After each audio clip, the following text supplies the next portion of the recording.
make sure everything's going.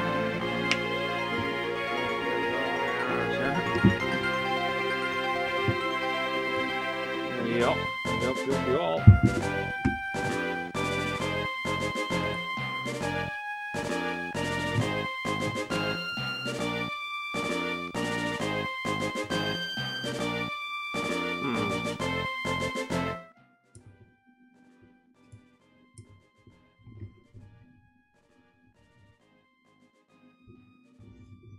Is it not that my microphone's loud enough, or?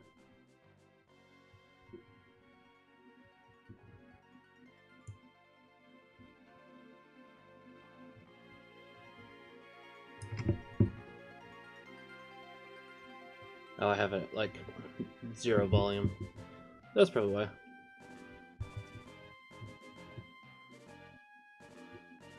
Just verifying that now. Yeah, it's better. Okay. Alright, we should be okay then. So, alright. I guess we'll continue on. Cracked my jaw. It's been a moment or two. I'm gonna tag him. Why is it not? What the heck? Okay, like.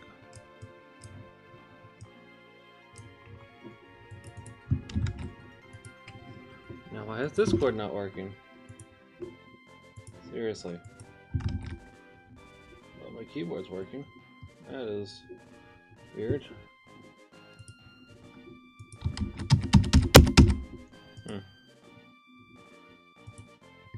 Okay. I think my keyboard's working. No. Why is my keyboard not working? Why is it not working, period? Or what's going on? Oh, give me a second, I apologize. Technically, I don't need the keyboard for this, but now I'd like to find out why it's not typing.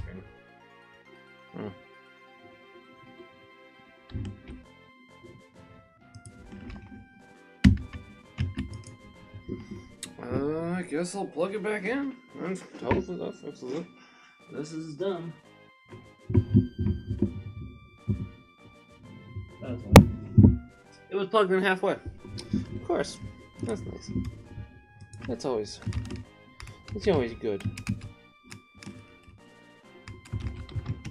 Let's see if both of them are free. Either way, let's finally start this. Because it has been a while.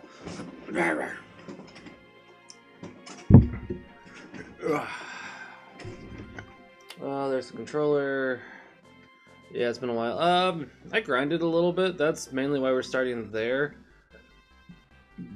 I'm just gonna go heal, get some tents and stuff, and then we're gonna go ahead and resume. By the way, that was gross. Apologize. Then I think look at some tents. But yeah, we're level 25 now. We have maxed out Ninja for that way when we. Oh yeah, I should probably open that up. Give me a second. Didn't even think about that till now. For Fiesta. Sign in. There it is. I kind of just want to see what I'm gonna get for my Earth job. Let's see.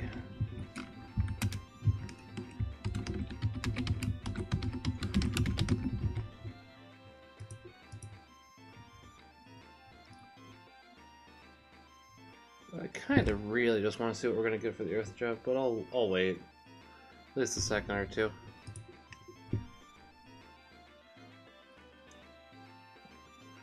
I'll wait it out. It's not like it's not like we're that far from it, but still. I'm gonna turn up the music so I can hear it a little bit, and I can now hear it, so that's good. I think I had it mute. Maybe I don't know. Potions. I don't really need tents, but I'm gonna get a few just because I prefer to have some.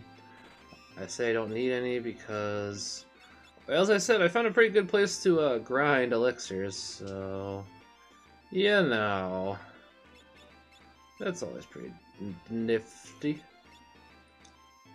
Might want to pick up some more scrolls. Oh, hold on, I can't hear you. I think I know how to fix it. Give me 2 seconds. Let's see. Where's I don't voice? think it's... No, you're good. Output device. Okay, you want to try again? I think you're good. Right? Or is it my mic? Are you talking? I can't. What should be working? Son of a bitch. Hold on.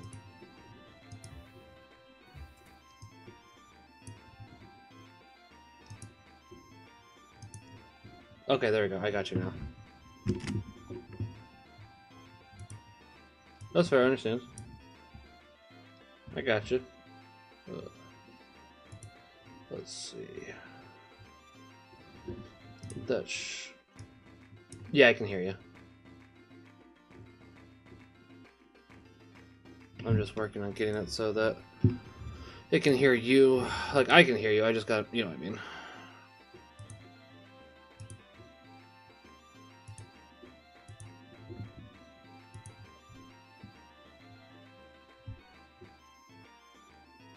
Let's see. Yeah, okay, it has you now. It's not quite how I want it, but my sound's being weird again for some reason. I'm not really sure why. I think it should be able to hear you. I'll give the link so you can make sure that you're hearable, if that makes sense. It shows up in my sub box anyway, so I can go from there. Oh, that's true too. Alright. That is fair. I'm just glad my John's doing alright, by the way, I guess I should actually give some background on that.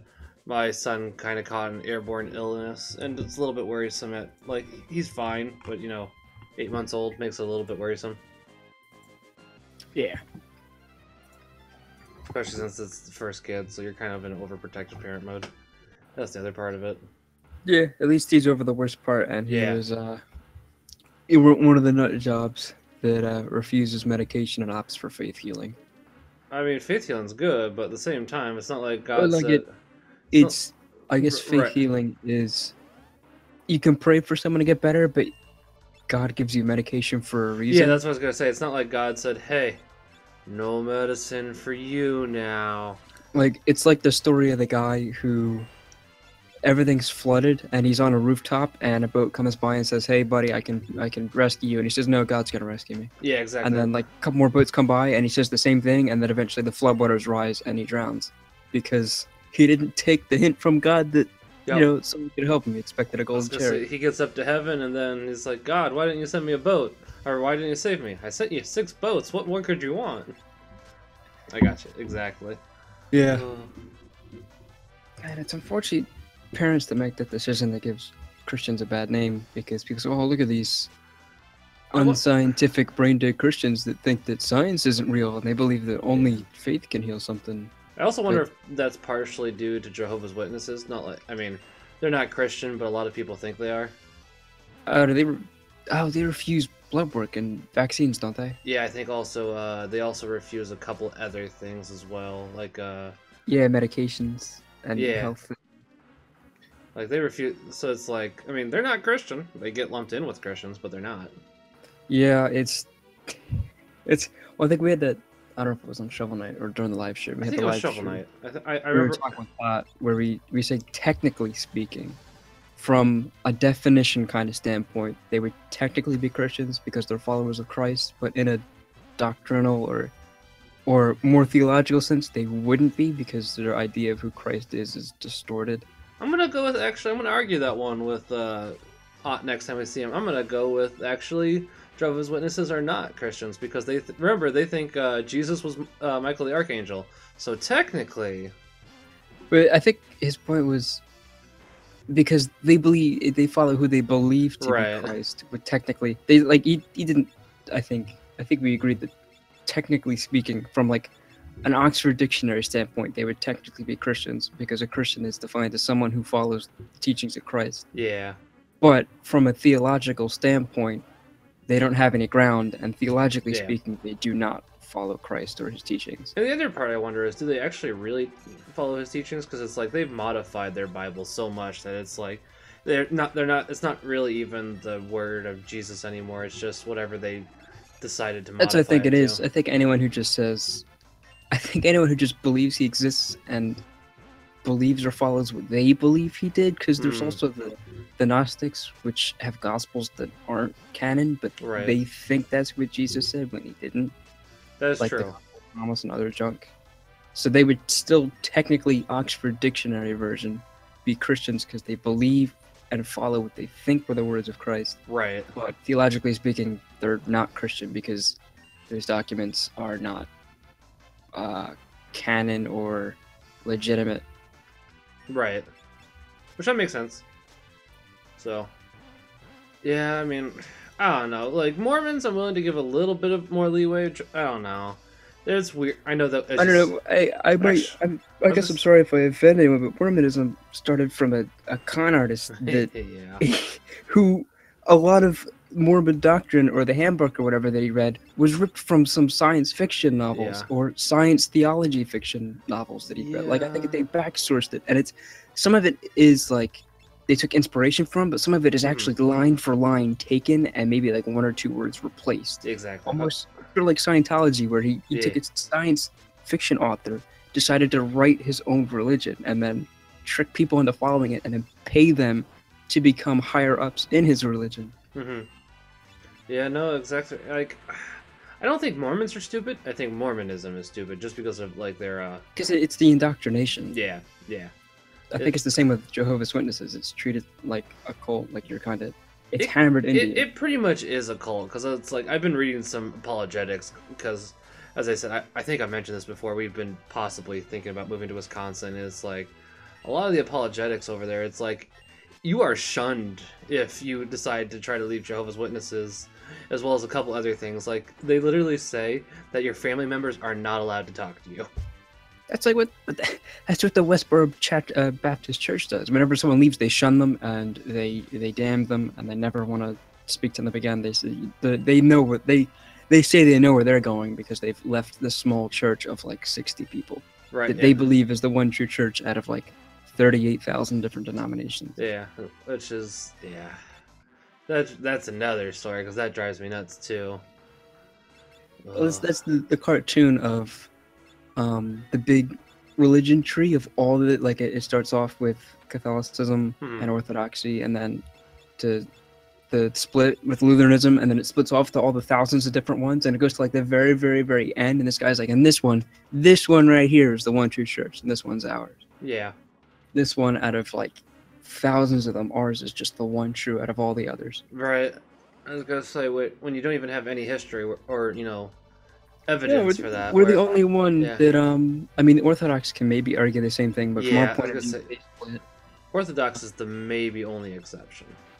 Because technically speaking, we believe that they split from us. So yeah, and they we're the ones that go back to Christ, and they believe that we split from them. Yeah.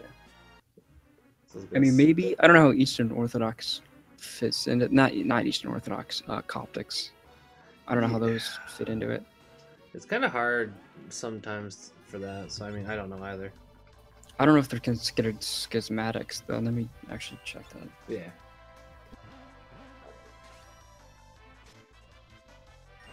Didn't like one of the schismatics finally come back to the Catholic Church recently? Like the Puerto Ricans or something? Yeah, the Puerto Rican Orthodox Church. Yeah. Is joined the jurisdiction. They came back into communion with the church. They're no longer a schismatic. Yeah, exactly. Which is like good. I'm very glad that they did that. Now, if all the rest would do it too. Yeah, it'd be hard to do. It's mostly either the filioque clause in the Nicene Creed, but I think it's mostly papal supremacy. Yeah. Nobody wants to have the one. Oh, how do they view Mary different? I thought it was virtually the same. Oh, are we talking about Puerto Rico? Sorry, I was thinking we moved on to Protestants. Sorry, gotcha. Oh, no, I mean the Orthodox. Do they, I'm pretty sure it's pretty similar. Yeah, because the only difference I can remember, at least the big ones, is filioque and papal supremacy in regards to how Orthodox don't agree with this. I would definitely agree with that. I thought I don't know. Apparently there's a Coptic Catholic Church and a Coptic Orthodox. Huh. So I'm assuming Coptic Catholics Coptic Catholics are considered in schism by the Orthodox, just how we're considered in schism, and I'm assuming Coptic Orthodoxes are considered schism by us. Right. Because they were originally, the Coptic Church is part of the original Oriental Orthodox communion. The sacraments and apostolic succession are valid. Oh yeah, I think we consider them. Well, I mean, we considered some of the Orthodox stuff valid as well. Yeah, I was gonna say, I think we do. I don't think they return all the same stuff, though. Like, I think we would consider more of their stuff valid than they consider more of our stuff valid. Yeah, there's still some differences. Like, the Ethiopian Orthodox Church has books in the Bible that we don't. Like, they have, I think, the Book of Enoch and a couple others which we don't consider canon. Enoch is the weird one with named angels and such. We consider it because I think St. Jude quotes it in his letter. Yeah, it's not divinely inspired, but it's an interesting historical piece. So it's not in the Bible because it's not like, oh, this is the exact holy, inspired by the Holy Spirit word of God, but it is a historical text that is interesting to read and study. Which I haven't read the Book of Enoch. I'll have to do that after I finish the Bible. I'm almost done. I just, what did I just finish today? Yeah, that's where a lot of I finished Amos. Jewish mysticism comes from. Yeah. Like Kabbalah and all that. And that's where a lot of the persona and the Shimagami Tensei draws its Abrahamic stuff from, with different angel names like Metatron and whatever the other one is. I forgot that was an actual angel's name, actually. Yeah, I'd never heard of that, again, because it's Book of Enoch, but apparently Metatron is considered, at least in the Book of Enoch, to be the ultimate, like, higher up in terms of angels, like over even Michael, which we don't believe is true, but because he's believed to be so big that it would take, I think, 800 years to walk across him, and he's supposed to be like the literal mouth of God that delivers orders or something. Like he's a big guy basically, but that is obviously not the case in canon. Yeah, Michael's the head. Top angel, prince of the heavenly host. I thought that was the top known angel, because I thought that there is the possibility that there might be more than one archangel, and we just I think canonically there are 9, but we've only allowed 3 to be named because I think I may have mentioned the Uriel thing before. Uriel was a apocryphal one, but I think the Vatican wanted it so that we didn't have so many named angels because people were starting to like worship them and get the New Age stuff. Yeah, exactly. Which is so instead, just take the 3 that are named in the Bible and leave it at that. The other 9 or the other 6, I guess we don't know, but I think I could be wrong. So someone fact check me on it, but I'm pretty sure as Catholics we believe there's 9, but we only have 3 named, and Michael is the absolute head.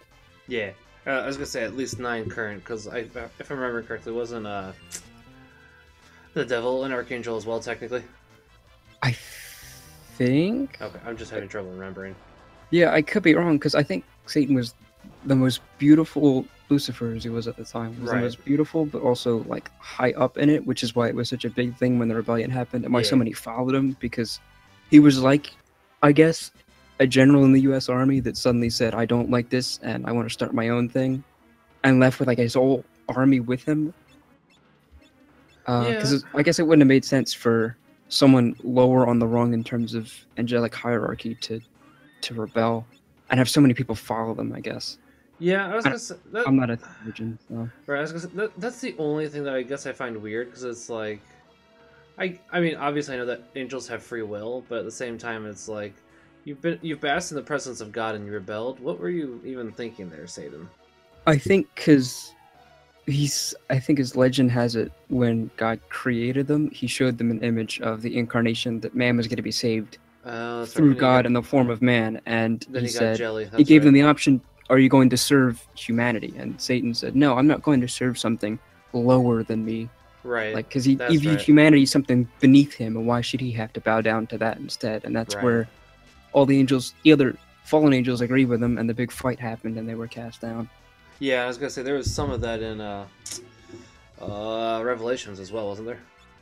Yeah, I think they mentioned that, and then St. Michael casts the dragon or such, which the dragon be Satan, from heaven down to the depths. Yeah, no, that sounds about familiar. So just because we're... like, Go ahead. it gets weird with, again, Gnostics are weird because they kind of warp and contort it. They treat that as, they believe that there is the one true God, but there was a fake one that created everything and tried to trick the world into believing it was the real one, and that when Satan rebelled, it's because he realized he was serving the wrong one, and the rebellion was a good thing, and he liberated humanity from the bad one, and then there's the big battle between, like, so Satan's the good guy all along. Yeah, it's really weird. Yeah, I was gonna say, I don't know if it was that... like New Age people that get into it. I was gonna say, I don't know if it was that far developed along when hold on, give me a second. I know his name, I'm just blanking on it. Who are they? What's his face? Wait, I have the book right next to me. St. Augustine. There we go. Sorry, I was gonna... Yeah, he was a Gnostic for a time. Yeah, he was, and I was gonna say, I don't know if it was that far developed for him at the time. Well, even then, there's so many different sects of Gnosticism to different... Yeah, that's true, too. There's, like, Manichaeism, or Albigensians were Gnostics. There's all these different kinds, because the whole idea of Gnostic, I think, means knowledge, and, like, they think they have the true knowledge of whatever, but that true knowledge was mixed with, like, mystical crap. Like, Augustine said that they introduced new stuff. If I'm remembering right, they just introduced new stuff because it sounded cool. Like, oh, let's do astrology now. That seems cool, and then let's do that. There was no constancy or anything that was unchanging or completely sound like it wasn't the Catholic faith, where there was a confirmed doctrine that wouldn't completely change. Right. I'm still working on getting my way through. I put it on pause at the moment just because I have been reading stuff on Jehovah's Witnesses, so I will get back to it. It's just if we are moving to Wisconsin, I want to have the proper yeah. I got one on Mormons too, just because, why not? Yeah, because they study a lot of their scripture. If they're brave enough to go door to door to promote it, they have to know it inside and out and how to connive or move their way around counterpoints. Yeah, and that's what a lot of it is. I mean, Jehovah's Witnesses are especially tricky because I know that they use the Bible itself. Yeah. Not just that, they've also been taught that anything that the Watchtower doesn't publish is published by the devil. It's the same with I don't know if it's entirely the same, but I think on our Catholicism, someone who converted from Islam said it's hard to debate with his with anyone who was, at least the people he'd encountered that were Muslim, because Islam believes that the Bible is not correct, but it draws part, like, it believes that the Quran is the correct version of the Bible. So it can quote pieces of the Bible when it suits it, but when you quote pieces of the Bible that refute parts of the Quran, they say, oh, well, it's because it's not a legitimate, it's corrupt. Right. Which is what I think Mormons do, in that they say, oh, you can't use a part from the Bible, but still say that the Bible's so corrupt that you needed your own holy book on it. Exactly. Yeah, they still do, unfortunately. Ah, crap. But I get what you're saying. Yeah. Which is just crazy that they... I don't know. I knew some Mormons in high school. Like, I didn't know that there was this whole problem with Mormons at the time, so it's like, I don't know. Yeah, they weren't really looked upon kindly where they rose up, which I can understand, because their leader convinced the women in the group that if they didn't have polygamous marriages, that they would go to hell or something to that degree.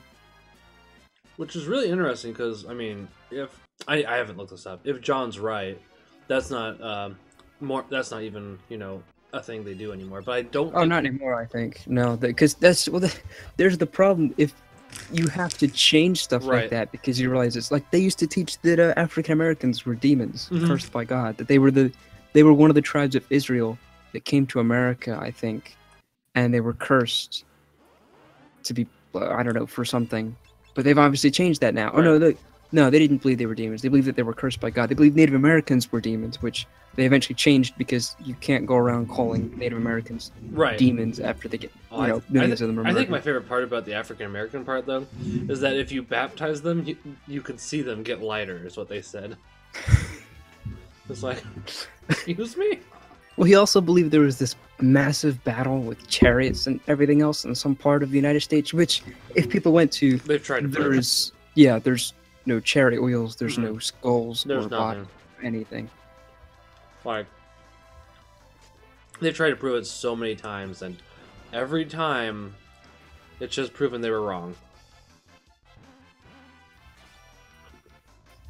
Oh boy, it's crazy. There was a letter, I think. There's an Art Catholicism. I think you can Google it and it'll come up. It's like the something letter, and it's essentially, it'll list a point or like a key tenet of Mormonism, and then it'll refute it by saying, no, this is not this, because this is this. Yeah, that would probably sound about right. Because, I mean... But like, it says something when you gotta change your doctrine to fit. I mean, because that's what, I'm pretty sure that's what the Church of England has had to do. It's changed its teachings on kind of changed with the times. I was gonna say that's actually a big sticking point at the moment. I saw over on Art Catholicism. Because now they're wondering, hey, why is everything going wrong? Well, gee, maybe if you didn't change your doctrine to fit the changing times, and then realize, wow, we made a mistake with, sexual morality and such. Yeah, and not just that part. The fact that there's different branches of Anglicanism that teaches different things. Like some of them are pro-LGBTQ, and then some of them aren't, and then you need cohesion. Like, imagine if the Catholic Church was just you do what you want, right? Like, you can teach that and then teach something completely contrary. People are gonna be confused. Exactly. I mean, we have disagreements, but it's not like we're gonna start. At the end of the day, if you promote something constantly that is blatantly against church doctrine or dogma, you'll be excommunicated. Well, stripped of your ability to say mass or do sacraments. Yeah. And if it's really bad, they'll remove you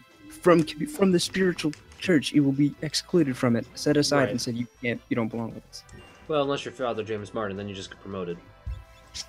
Yeah, I swear he's treading a line where I think he's gonna get talked to. I think he's gonna get talked to soon.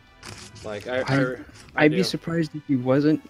Honestly, I would be up for defrocking him, to be honest. If not, he's like a pinprick away, or he's so close. Just because he got called out today. He I don't know what the term would be. He beats around the bush in regards to the same-sex attraction thing. He never comes too close to adamantly coming down on it and saying we need to do this, but he never comes close enough to completely saying I'm for it. But he makes it to a way that it's so open to interpretation that people can think that he's saying, oh, well, it's all right to have same-sex attraction and be in a same-sex relationship and marriage and everything else. We just got to be nice to each other. Who am I to judge? Let me take this out of context. Yeah, no, he got called the heck out either today or recently by a bishop over here, and they basically said, no, you're wrong, and here is why. So I mean, yeah. My archbishop, I don't know if you've heard of Charles Chaput. I think you mentioned him a few times, but go ahead. Yeah, he put out a statement or an article. He wrote something saying, no, don't trust his book, or it's not good. This is a better book in terms of our relationship with people with same-sex attraction and such. Not Father James Martin's one, which like kind of curtails around it and doesn't give you a straight answer and just says be nice to each other. That's not good enough, because you need to specifically outline what you can and cannot do in terms of same-sex attraction. Yeah, exactly. And it's like, I just don't like he never once mentioned Courage, which was the group that's the Catholic group that's supposed to help Catholics with same-sex attraction. He never mentioned it. That's really weird, because it's like Courage is a really good help with that too. But he never mentioned it, and it's worse that he's gotten commendations from, I think there's this group, I forget what it's called. I think it's like New whatever something ministries, where it's like a Catholic priest and a Catholic nun, which they've had, I don't know if they've been defrocked, but they can't say sacraments, they can't interact with LGBT people anymore, because they adamantly push for policies the church disagrees with, like same-sex marriage and such. But like, it's not like they kind of suggest it, like they openly advocate for it. And he said he didn't mind the publicity from them, calling his book great, and that's shady. I don't get what he's thinking. I don't think he fully is, I guess. Yeah, my guess is he doesn't want to fully come out and say, that same-sex attraction, relationships, and marriage is all right because he knows what's going to happen with that. But he also doesn't want to fully come out firmly and say what you can and can't do because he knows he's going to lose all these people that thought, oh, he was tolerant and he liked this. He's too afraid to take a stance like you're supposed to do. Yeah, which I think you're right, because unfortunately, he's a priest, but I think he's of the world and not of God, which is not a good thing. I don't mean to, I guess, to slander all Jesuits, but he's a Jesuit, so they're built to kind of blur the line between orthodoxy and unorthodoxy. I mean, there's plenty of really good Jesuits out there, and there's plenty of Jesuits that have condemned stuff that he's done. I was gonna say Father Mitch Pacwa is really good. Yeah, but Jesuits are more. They focus more, I guess, on more secular things, but they aren't necessarily secular themselves.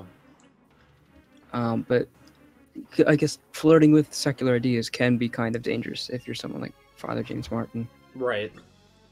No, from what I was gonna say, from what I'm understanding, oh crap, I forgot to change this. I really should have remembered. From what I'm understanding, like over on Art Catholicism, I can't remember who it was, but somebody was basically saying like it's the middle-aged Jesuits that happen to cause all the problems. The really old ones and the younger ones are just fine. It's the middle-aged ones, and I can't remember who said that. Yeah. Oh boy. Oh, I don't know if I ever told you the joke about the Franciscan and the Jesuit entering heaven. I think you did, but go ahead anyways. So a Franciscan and a Jesuit get in a car to go to a Catholic conference, and they get in a car accident, and they both die, and they're both before the pearly gates in heaven. So the Jesuit goes up, and he finds out that the Holy Family has been waiting for him, like all the greatest Jesuits, like St. Ignatius, like the whole of heaven is waiting for him. They hoist him up over their shoulders, and they parade him into heaven, this grand splendor. And then the Franciscans left outside the gates, just kind of waiting. And a couple hours go by, and this just completely nobody Franciscan no one's ever heard of comes up and says, you can come in too, brother. And so the Franciscan says, well, wait, how come he got a parade and I didn't? He says, brother, you got to understand, it's been about 200 years since we've had a Jesuit up here. Yeah, that's right. I remember now. I was like, I know there's a punchline, I just can't remember what it is now. It's like, yeah, I just don't get what some of the Jesuits are thinking. Not all of them, as I said. I love Father Mitch Pacwa. Like yeah, they're meant to blur a line. That's someone had said on Art Catholicism when Pope Francis was elected. They told their friend to buckle up, and the friend said, "Why?" And he said, "Because he's a Jesuit. It's because they're built to shake things up, not necessarily to take things completely out of the church, but they're meant to shake things up and get people talking." Yeah, that is true. Which Pope Francis certainly has done. That is true too. Which, I mean, that's all right. Pope Francis, I don't think is bad. It's just, I don't know. I'm trying to think of the right way to phrase it, I guess. I don't know it either. Like, I would never go so far as to say that he's illegitimate like some people do. I cannot understand for the life of me how people can continue to be good, faithful, traditional Catholics and yet, like, scoff in the face of papal supremacy and call into question the legitimacy of the Pope or the fact, or call into question the Holy Spirit in electing the Pope and such. I think those are mainly old Catholics, isn't it? Yeah, it's Sede Vacantis, the people that believe that every Pope after, I can't remember, they think every Pope since John the 23rd was, or Paul the, I think, 6th was a heretic, or not a legitimate Pope, and so the seat is empty, and they believe that St. Peter will appear to install the real Pope, and whatever else. They're the people that put forth the really weird conspiracies about the church and all that. Which, that just is like, why though? I get what you're saying. Yeah.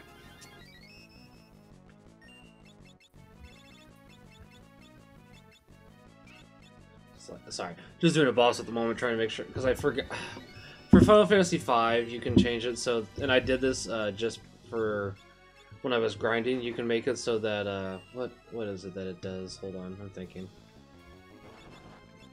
Oh yeah, it doesn't pause while you're making like item selections or healing selections, which is great for grinding. Yeah. But for the boss, it's an absolute chore and awful. Oh hey, there we go, killed the boss. Neat. Oh no, I didn't. Good. I forgot about that.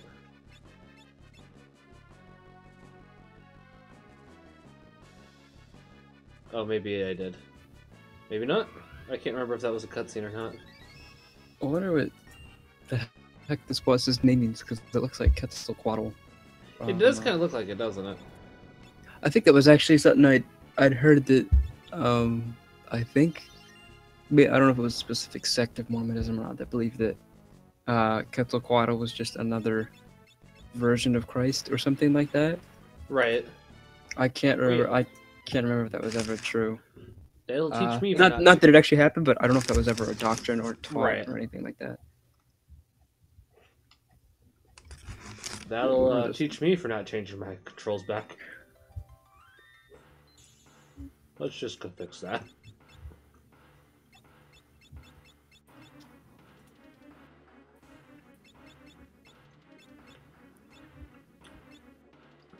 But I think I know what you're talking about, but I don't remember fully at the moment. Yeah. Finally almost done with Persona 5, by the way. It's been, 6 years at this point. I recently reinstalled it. Oh, are you playing yesterday? It again? Yeah, I kept listening to the music and seeing the memes, and I was just like, I gotta do it again. I got it. I probably won't have time, like, come next week when I actually gotta start doing stuff that'll be time consuming, but like I gotta go back and do it again. It's just a pain going through like the first couple hours because it doesn't let you do anything fun. I would say it's as much. Morgana's probably my favorite, side character, but I like them, Eddie. I don't know. It's awfully hard. I like the fact that Morgana's more noble, but I do love Teddy's bear puns. I can't deny that. I guess they're just they're different in their own way, but if they're being compared just for which mascot do you like better, I like Morgana, but Teddy's just good comic relief, or like, because he would make any situation that seemed kind of down or I guess slightly tense, like really not tense by making either a bad joke or what else is there? Like there were running gags that he'd have. Like there was the running gag about Yukiko trying to oh well, you weren't. I guess you didn't go far enough. But there's a running gag about her trying to get it. There's a running gag throughout the game about her scoring a hot stud because that was. Oh yeah, I just what her shadow is up. He constantly bags on her for it. Does he? I just for Yukiko. I actually just went back to the palace or whatever it's called, and I'm trying to do the optional boss, and that optional boss hurts a lot. Yeah, usually you'll come back to it later on when you're on the next dungeon. And like I'm so close to being able to finish him, though. It's just he does one attack that does stupid amounts of damage. And it's like fuck you. Yeah. Which I'm also having to be really careful in 5 at the moment because I just got to this. I think it's the second to last one because it's a size thing. Are you on the? Oh, well, you still got. I guess I don't want to spoil anything, but I've spoiled it. So I mean, spoiler alert, guys, for a game that's a few months old now. Well, all you said was her thing, which isn't necessarily indicative. It could be literally anything. Like that's whenever I heard anything that was slightly spoilish, I say, well, it might not be this. It could be something like this. That's true. That's true. Because I'd had 4 and 3 spoiled. Like I had the culprit spoiled for 4, which some could have ruined it for some. But I was like, well, I want to find out why he did it, and maybe it's like a false copy of him or something. I knew the ending to 3, but I wanted to know how it led up to it. I knew it was going to happen at 5, but I think I'd forgotten most of it anyway. Yeah, because I knew the big twist about who was what, but yeah. I just wanted to figure out why. Yeah, because I was gonna say I know that I accidentally spoiled that for you, like not on purpose. It was just we were. No. I read about that on my own. Oh, anyway. Did you? Okay. I just thought that I'd accidentally spoiled that. No, you said, hey, so the anti-boss might be this, and I said, oh, okay. And then I looked everything up on the wiki. Okay. Everything. So I was like, oh well, I'll probably not play this anyway. I'll just spoil it for myself, and then here I am. I don't know how. Like I think almost a year later. Like. Yeah, it is almost a year later at this point. Yeah.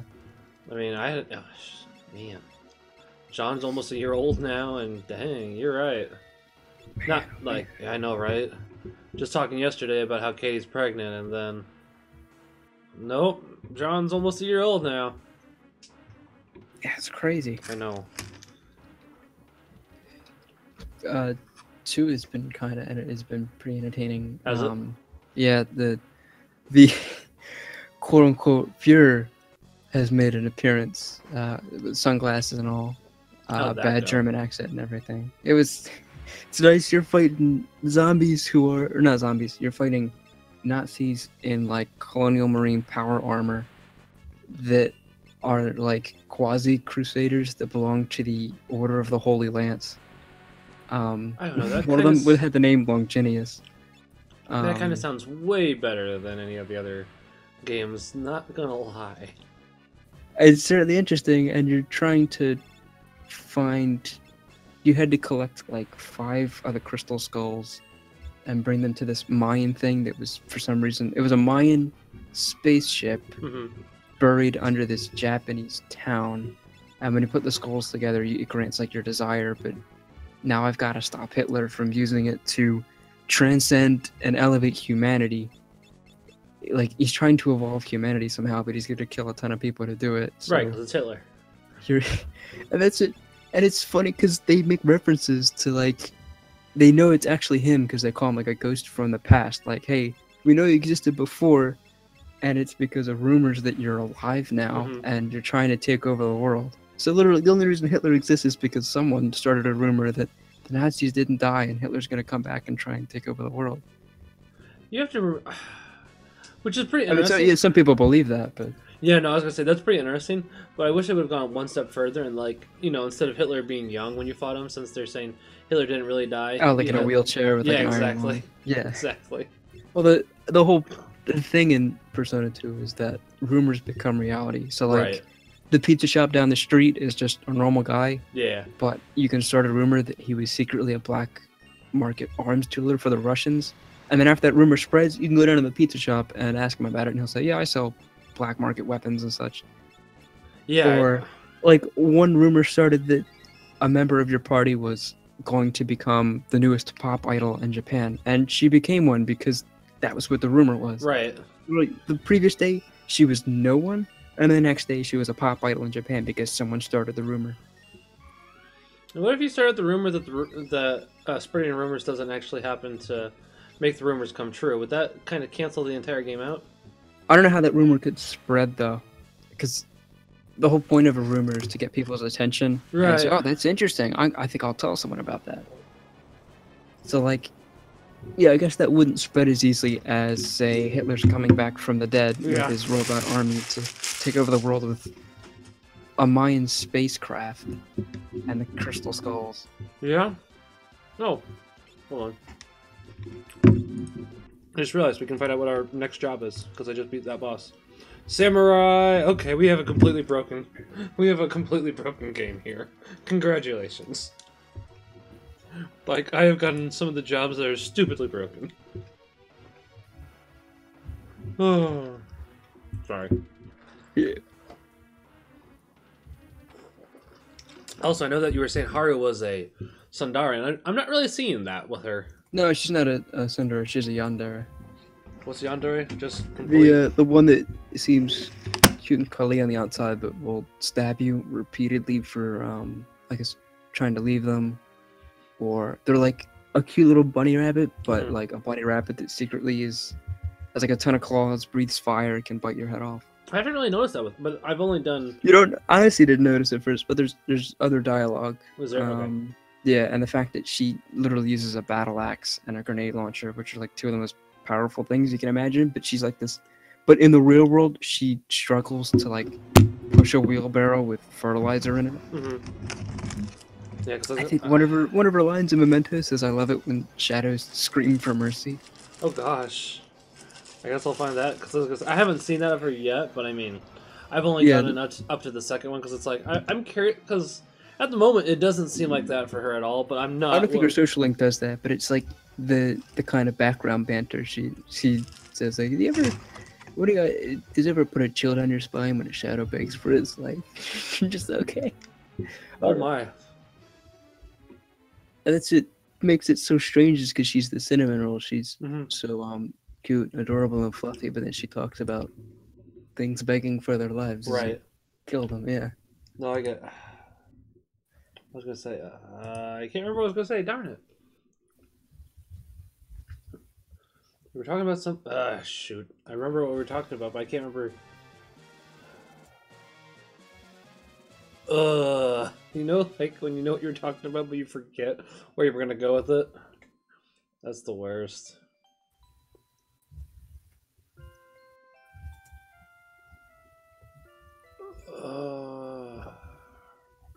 Oh, I remember what I was gonna say. So basically, I really just want to scream at the game that it's Crow at the moment, because it's like I figured it out way before I looked it up. So it's like, come on, just let me solve it. I've already solved this. Yeah, it was the same with 4. I already knew who the culprit is. I know who it is. Just, well, I mean, I want to see why it's his fault, but I kept trying to like. Well, the best part about a new game plus is I get to be as passive aggressive as possible. Yeah. So like when a specific person is asking me questions, I can be as assertive and vindictive and angry as possible. Or like like the adults that you end up having to fight, I tried to be as like nice because I tried like inconspicuous, but now I like try to be as obvious as possible. Yeah. I try to be nice just because it's like I don't like being a jerk bag. I did on the first one. I did that, but if I know someone's evil on this one, I'm gonna be as like, openly hostile toward them as possible because I never did that initially because I didn't know that they were gonna be evil. Right. Or I forgot they were going to be evil. Which I would say most of them, except for maybe Sai, is evil. Well, we don't go too far in a spoiler territory, but no, Sai isn't evil. Yeah, I was gonna say. I guess it's something that I don't know. Well, I think it's asserted she's not necessarily. She's just losing it with the case. Yeah. And that's why that thing happens in order to keep it ambiguous. Yes. But no, it's like. It's interesting to see how everything came together, and then you go through a new game plus, and you're just, oh wow, now I get it. Yeah, I mean, as I said, the only thing that really annoys me is, as I said, I figured out who the I mean, this isn't a spoiler. There's a traitor, and that's revealed within the first 5 minutes of the game. Oh yeah, but like the problem is, it's so easy. Like it was so easy to tell who the traitor was that I kept trying to think it wasn't them because I was like, no, there's no way. Yeah. That is way too obvious. So I kept trying to think maybe it's this person because they don't seem obvious at all. Maybe it's just a red herring, and they're like, but nope, it really was the absolute most obvious person you can think of that was the traitor. I don't like. In retrospect, I don't understand why it was them because it was so obvious. I also don't really like the opening video for Persona 5, I guess. Just because it does happen to reveal who all your party members are going to be, where it's like, thanks, I guess. I guess most animes will do that. Like, yeah, especially ones that'll have a party. It's super annoying because then it's like they were trying to keep Futaba under wraps. It's like, okay. Then they were trying to keep Haru under wraps. And it's like, you've done this before, guys. Well, I guess a lot of the promotional stuff had it too, but I guess what they did keep under wraps was how they were going to join you. So the whole time before Futaba, I had no idea. Oh, how's she going to join me? When do I get the redhead with the glasses? Right. When does the fluffy haired girl join the group? But I didn't know until later on, and stuff came together, and I think an aha moment. Oh, it's this thing. I would say that was more so Haru. As soon as I saw that we were doing... No, she was easy. You saw her, and you said, that's somebody with a mask. They're obviously going to join our party. It's just a matter of... Oh, I was actually thinking... When do they join? I was actually thinking Futaba, because it's like, as soon as I saw that we had to do that stuff for her, it's like, all right. Yeah, you know. It's as soon as we're done with this, isn't it? All right, it's as soon as we were done with that.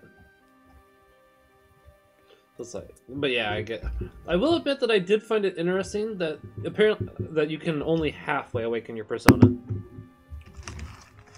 You can only yeah, I guess. Well, I don't want to spoil it, I guess, but she got hers in a more unorthodox way. Yeah. It was a way different than everyone else's. Oh no, you're thinking of Haru. Yeah, I know what you mean now. Yeah. Yeah, I know. Haru. I guess because it's like half-hearted, so she has the drive, but she's not willing to completely commit to it or go all the way to have the pact. I think she said she didn't want to believe it about her dad, which I can. Oh dang, that was a spoiler. Oh well. No, you didn't even reveal. You didn't reveal about anything about it though. Yeah. Because we know. They'll know about her father, but that you didn't mention what he does or what's that or all that. That's true. But yeah, the reason why she isn't is because she hasn't fully believed and hasn't fully made the pact. Yeah. Because you get your full persona when you say, yeah, I will join forces with you and we will rebel against whatever that we need to rebel against. Yeah. By the way, This is the only dungeon in the game you can't revisit, which I find really weird. Why is it not they revisit it? Why can't I guess because it blows up. Oh yeah, because it blows up. It's the only one. Okay, it's one of the few that you can't revisit. Like this one, I know you can't revisit, which is really weird because it's like all the crystals you can revisit except for this one. Yeah. But yeah, I'm just wanting to finish Persona 5 at the moment, honestly, because it's like at this point I'm pretty close, right? Yeah, it must be pretty close. And then flu season's coming up, so I'm gonna be grinding that for a few days. Yeah, all you gotta do is find the right day of flu season and go in and grind the Reaper, and you'll be rich. And the best part is, if you ever get around the New Game Plus, all of your money, all of your equipment, like weapons, etc., all that carries over. Even your compendium, so anything that you've summoned or stored away, that gets carried over. Just not whatever you have in your lineup of personas that gets tossed away. And I'm trying to level up that one character so I can have 100% runs, because I don't think it's 100% status effects all the time, right? What you mean, like a specific social link that you're trying to max up? Yeah, the Shoki player, because she makes it so you can run away no matter what, doesn't she? Oh yeah. You'll want to. She's probably one of the most important because you get a lot of important party skills from her. I think her level 9 one is you can escape without ever having to wait a turn, which is handy if you get into a fight that you don't want to be in and you just want to get to like the end of it, or I don't know, something to that degree. I was just thinking about for once because you can run away from Reaper, can't you, in this one? Yeah, I guess if you initiate the fight with Reaper, you can run away like instantly if you've got that skill, or if you get ambushed by him too. He'll probably get one move and then you can retreat as long as he doesn't hit a weakness. Yeah, I just know it's not like 100% that he'll be inflicted with flu, so that's kind of why I wanted to. Yeah, well, that's what my strategy was in Persona 3. Yeah, I grinded the Reaper. Well, I had to kill him the really gamey way because it's hard to kill him to begin with. I had to get it so that my party was in a specific order, so that would mean waiting in a stairwell for like 3 minutes for him to appear, and then attacking, retreating until it was the right way that I could basically game him and kill him. It wasn't in 4 though, but I think like you said that Vanilla 4, but you said that's a New Game Plus, and I think it's only like a random chance if you open a chest.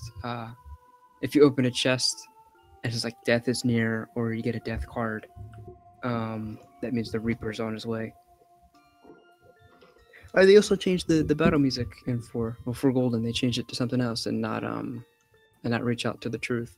I'm gonna have to listen to the original then, because it's like they also heard Reach Out to the Truth. No, I haven't heard it yet. It's so good. I love it way more than the Golden battle music. I will say I do like the intro for Golden a lot more than I liked it for base Persona 4. No, it's worse. Really? I don't know. I really happen to like it. For the opening to 4 is so catchy, and it's so the flair. It's every time I booted it up, I'd say maybe 95% of the time when I booted the thing up and went for a session, I always watched the intro. Same with 5. It was kind of on and off for 3 because it was FES. The FES intro was nice, but not as good as the original. But I always watched the intros because they're so good. But because I have 2 on the PSP, all I do is put it in a standby when I pause it, so I don't see the intro often. But that intro is just as interesting. Yeah. I always skip the Persona 5 one. As I said, there's just... I don't know, there's 2 things that I really don't like about it, that they do spoiler all the teammates. All the 2. Yeah. And then there's too much Ryuji. That's the other problem. Well, actually, you've only played 4. I guess it's hard to say, but from my experience with 2, 3, 4, and 5, I guess Ryuji, would be... I mean, I don't hate him, but I don't like him as much as I like Yosuke. But I also don't like... I guess it's a tie between Yosuke and Ryoji from... No, not Ryoji. What's his name? Is it baseball cap guy? Junpei from Persona 3. He's a lovable idiot. Is that baseball cap guy? Yeah. Okay. The guy that... I don't know, the guy... He's the guy that always says, dude, man. Well, I mean... you get the same dude bro friend every time. Yeah. Except for 2. 2, you get an interesting character called Michel, he has like his hair dyed, piercings. He looks like a punk rocker. His whole thing is he's a pretty boy and he's narcissistic, but it's not annoying. It's actually really charming. I love his character. That does sound interesting, man. Yeah, because normally I don't like. That's why I killed off Vike. I just don't like characters that are full of themselves. But this one was actually good. I really love him. And I can definitely understand that because that gets old real quick. Yeah, I mean there may have been redeeming qualities, but I just never bothered. But Michelle's pretty cool. And then Lisa Silverman is like, I guess, much different than the other titles. Like Lisa Silverman was like I guess one of your first party members is like absolutely open that she has a crush on you, and I don't know if they were dating or she likes to talk about it as if you're dating, but she's like massively open that she is absolutely in love with you. Oh. As opposed to like 3, 4, because there's no social links in 2. It's much more like the older ones. Yeah, and every character has the wild card, so you literally could just give any character a persona, but different characters have different affinities to an arcana. So like some cannot use death, others are okay with death, or like good with death, or like amazing with death. So you got to give them like specific things. And you only level up a persona by using its abilities. So you use it a set number of times, and it levels it up, so it gets more skills. And after a battle, they have a chance to mutate. And like either their skills go up or they get a new skill, or they get an ability where you can take him to Igor and he can transform them into something more powerful. Oh, that doesn't sound bad. Which is handy. I mean, not handy if it's a persona you need and you need to keep because you don't want to change it, but handy enough at least. Yeah, I got you. That doesn't sound bad. Boy. It's like 1:45 for me, so I'm probably gonna head off. We can just stream another time because I was gonna say, I at least got the job, which is what I wanted, and now I'll go play Persona 5. Honestly, yeah, we've been shooting the breeze for the longest time. Yeah, I was gonna say, which is good. We need to do this again for when we record. Yeah, there wasn't much silence. Like we were constantly talking about. No, I was gonna say, I think that we had a lot to talk about. There's still a lot to talk about because it's like. I know Ott had a couple topics he wanted to talk about. Well, that we'll keep. Like, I'll mention them, but it's like I don't want to talk about them at the moment. Just like I really want to talk about that Charlie Guard case, unfortunately, because that's that and the other one. He said that the woman he'd heard about. Yeah, exactly. Yeah. Which is unfortunate. Yeah, that one's unfortunate too. And I'm actually I'm stuck with that one too. That one I'm actually siding with her on because that is actually in the Catholic Catechism one of the super rare times. Yeah, that's okay. Like, however, we will discuss it another time though, because that's gonna be a longer conversation. That is definitely gonna be a longer conversation. I'll let you go to bed. I'll go play Persona 5 then. Alright then. I'll see you. See ya. You too.